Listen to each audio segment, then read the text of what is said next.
नमस्कार दोस्तों, स्वागत है आपका हमारे चैनल आनंद मोदी फैक्ट्स पर। एक प्राचीन यंत्र है जिसमें अपने अंगूठे की आहुति को। आज हम नेटफ्लिक्स की नई Hindi web series Mandla murders का 10 मिनट का रिव्यू देखेंगे। थ्रिलर, मिथक और हत्या के संगम की कहानी।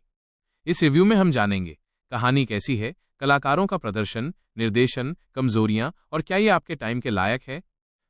रिलीज डेट 25 जुलाई 2025। नेटफ्लिक्स पर एक साथ सभी 8 एपिसोड रिलीज।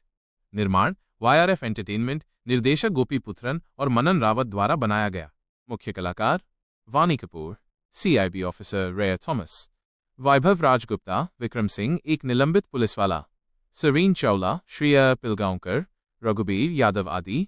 शैली crime thriller plus mythology plus suspense और रिवाइंड फ्लैशबैक स्ट्रक्चर। कहानी रहस्य, मिथक और नरसंहार का मेल। कहानी मध्य भारत के एक काल्पनिक गांव चरंदासपुर में सेट है, जहां अजीब रीतियों से होने वाली रिचुअलिस्टिक मर्डर्स हो रही हैं। हर मर्डर सीन एक मंडला पैटर्न में जुड़ा होता है। मूर्ति बनाने जैसे पात्रों के अंग इस्तेमाल किए जाते हैं ताकि एक देवता समान इकाई यास्ट को पुनर्जीवित किया जा सके। CIB ऑफिसर रिया थॉमस और निलंबित पुलिस वाला विक्रम सिंह मिलकर इस सांस्कृतिक और राजनीतिक साजिश की तह तक जाते हैं, जो 1950 के दशक की एक महिला नेता रुक्मिणी देवी से जुड़े इतिहास में मातृवंश के संबंधों के साथ खुलता है। अभिनय, किसने बाजी मारी और कौन चूका। वाणी कपूर OTT में डेब्यू करते हुए एक गंभीर दृढ़ CIB ऑफिसर की भूमिका निभाती हैं। उनकी शुरुआत प्रभावशाली है, लेकिन कुछ दृश्यों में भावनात्मक असंतुलन दिखता है। वैभव राजगुप्ता विक्रम की भूमिका में गहरी संवेदनशीलता और इंटेंसिटी दिखाते हैं। कई समीक्षकों ने इन्हें सबसे मजबूत कलाकार कहा है और उनकी परफॉर्मेंस वाकई दिल छू लेती है। सुरवीन चावला, अनन्या भारद्वाज, राजनीति और अंधविश्वास के बीच खलनायिका के रूप में अच्छी लेकिन अधूरी भूमिका मिली महसूस होती है। उनका किरदार और मजबूत हो सकता था। श्रेया पिलगांवकर फ्लैशबैक के माध्यम से कल्ट की संस्थापक नेता रुक्मिणी देवी की रूपरेखा समृद्ध बनाती हैं, जिससे कहानी को गहराई मिलती है।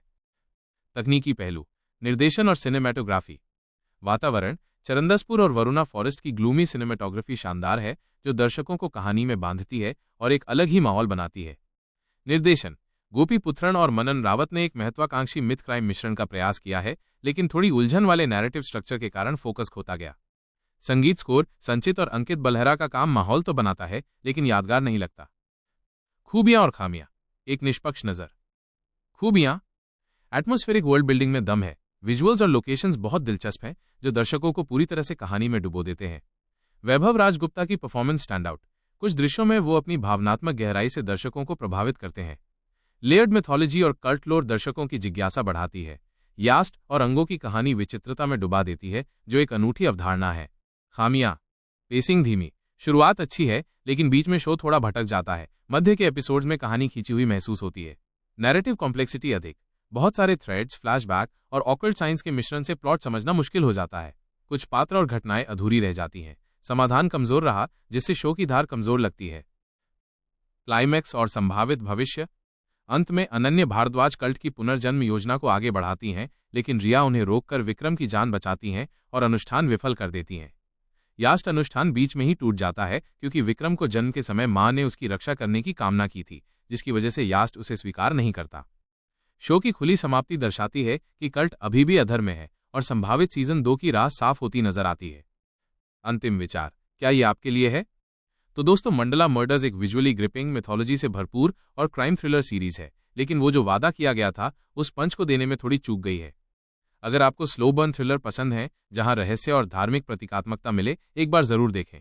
लेकिन अगर आप तेज पेसिंग, क्रिस्प नैरेटिव और स्पष्ट क्लाइमैक्स चाहते हैं, तो इस बार ये शो आपके लिए थोड़ा भारी किसका होगा।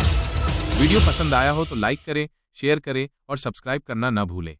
नीचे कमेंट में बताइए कि आपको मंडला मर्डर्स ने इंट्रीग किया या निराश किया।